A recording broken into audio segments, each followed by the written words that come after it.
walked about the property. There were very specific technical differences that were observed, but in this film, we see an object that some people might say is a model. It's hovering above what appears to be a tree and in front of a house. Is this one of his films? Or? This is one of Billy Meier's films, his earliest film from 1975. Some people would think by a string, but as you see this move off to the side, you notice the UFO hung for a moment at an angle, which is something that's impossible to effect with an object on a string. But it looks like so shaky and like being pulled up and down. Yes. And is this the usual way they fly? No, this was a demonstration flight, and some of what was accomplished here was the characteristic and to be expected movements would come from an object, a pendulum-like object, an object on a string. And then we see these other smooth and flowing movements as the UFO is moving about the tree. We're told that this was done for a couple of reasons. One, to actually demonstrate flight in a terrestrial environment, and two, to also give an out to skeptics who would have to say this cannot be an object from outer space. It would be too threatening to their belief systems.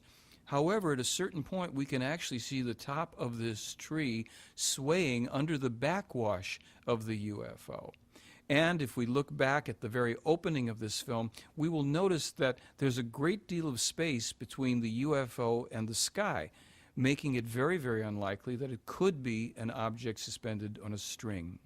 And why is this film so like blurry and like looks like an old film? I mean, well, it is an old film, shot in 1975 on a snowy and rainy day, according to Meier, and shot from a distance. So what we're seeing here is a rather poor quality film, to be sure. And we're just having to make the best of it ourselves in our understanding. Is this tree still there today? The tree is no longer there, as is the case in a couple of the other films and photographs that Meier took. And what do we see here?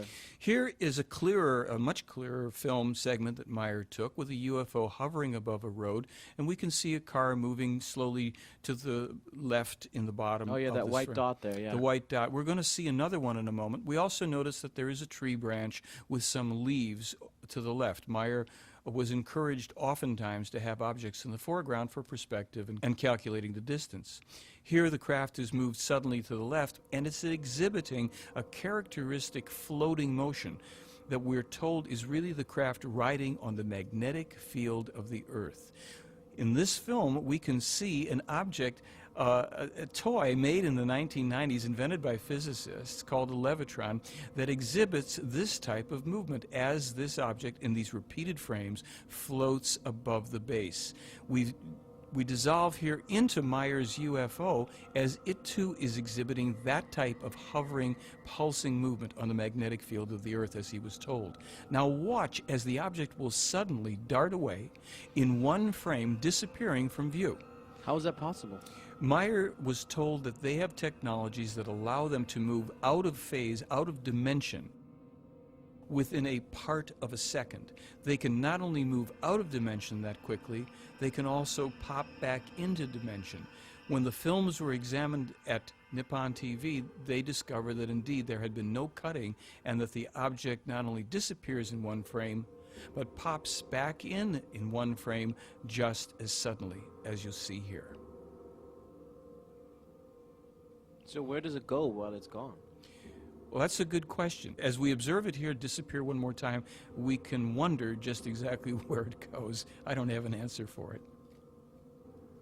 That's Billy Meier in the lower middle of the film. He's walked into the film. He'd set up his camera on a tripod as we again see one of the UFOs hovering in the distance. And again, notice that it has this movement, the slight pulsing up and down movement as it rides on the magnetic field of the Earth.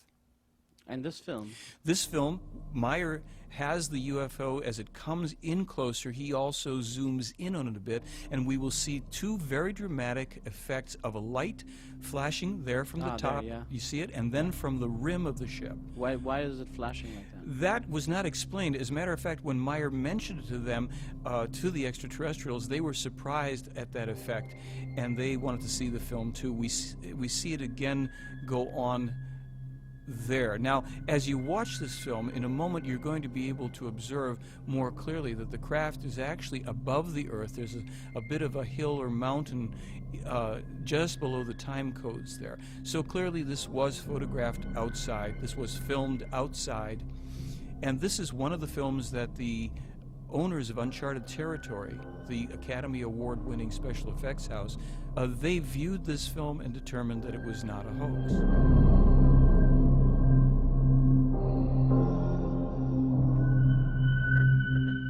In this film, we see 3 of the UFOs, again in the distance, with tree branches in the foreground, as they hover at slightly different angles in relationship to each other, exhibiting again the pulsing movement and changing distance ever so minutely between them.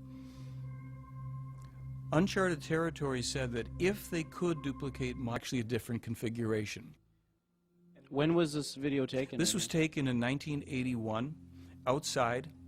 Meier has the camera set up. This is his first video camera. And the UFO here is about 200 to 300 feet in the distance as best we can calculate. Meier snaps some of the photographs here. He'll then leave the frame. He'll go out of frame again for a while before coming back in.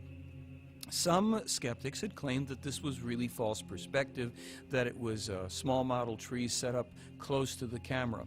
For anybody that's been to Switzerland, rural parts as well, and especially near where Meier lives, many solitary trees appear on these hillsides, and they look all too good to be true unless you're familiar with the fact that there's a very vibrant life force. The trees are clear, solitary in many occasions. Here, this solitary tree has the UFO hovering virtually motionlessly in front of it. How is that possible? In the other films, it was moving. Here, it's like standing still. Well, it seems that the UFOs can be controlled consciously by the Plejaren. People have to think that through for themselves and see if they accept